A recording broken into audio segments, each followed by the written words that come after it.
Tinggal login saja. Yesus melihat betapa bijaksananya jawaban orang itu, lalu ia berkata kepadanya, "Engkau tidak jauh dari kerajaan Allah." Dan setelah itu, tidak ada lagi yang berani bertanya kepada Yesus. Markus 12 ayat 34. Semua kata bijak dan hikmat dari firman Tuhan mudah diucapkan dan dihafalkan. Ketika Yesus berbicara kepada ahli Taurat yang memahami banyak kata bijak dan hafal firman Tuhan yang mengandung hikmat, ia berkata, "Engkau tidak jauh dari kerajaan Allah." Ini berarti bahwa orang tersebut dekat dengan kerajaan Allah. Apa yang sebenarnya Yesus maksudkan dengan perkataan ini? Apakah ia mengejek atau memberitahu mereka secara halus bahwa mereka masih berada di luar kerajaan surga meskipun hafal firman? Lalu kapan dan bagaimana kerajaan Allah dapat hadir dalam hidup mereka?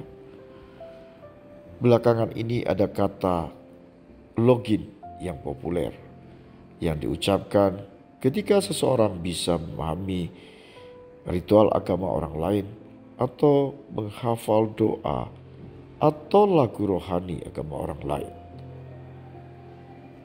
Teman bicaranya akan berkata, "Wah, kau sudah mengerti semuanya. Sekarang tinggal login saja."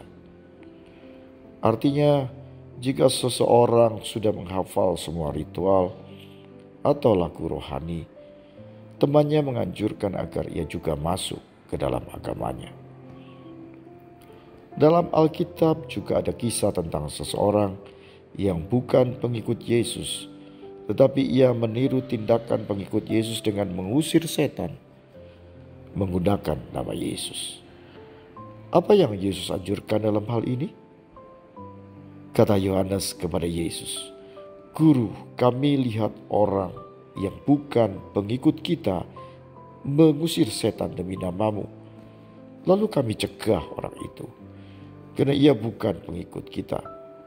Tetapi kata Yesus, "Jangan cegah dia, sebab tidak seorang pun yang telah mengadakan mujizat demi namaku dapat seketika itu juga mengumpat aku.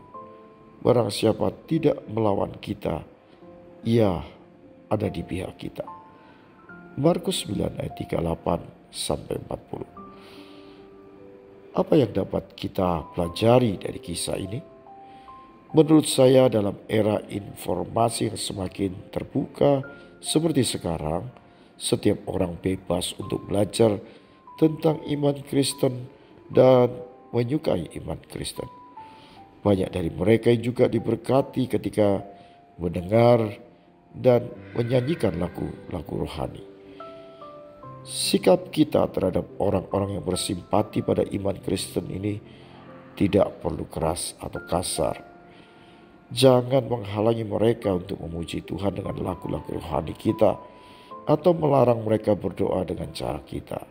Kita harus mengambil sikap seperti Kristus. Meskipun mereka belum terbuka dan terang-terangan mengaku percaya, tetapi sebenarnya mereka ada di pihak kita, seperti yang dikatakan oleh Kristus.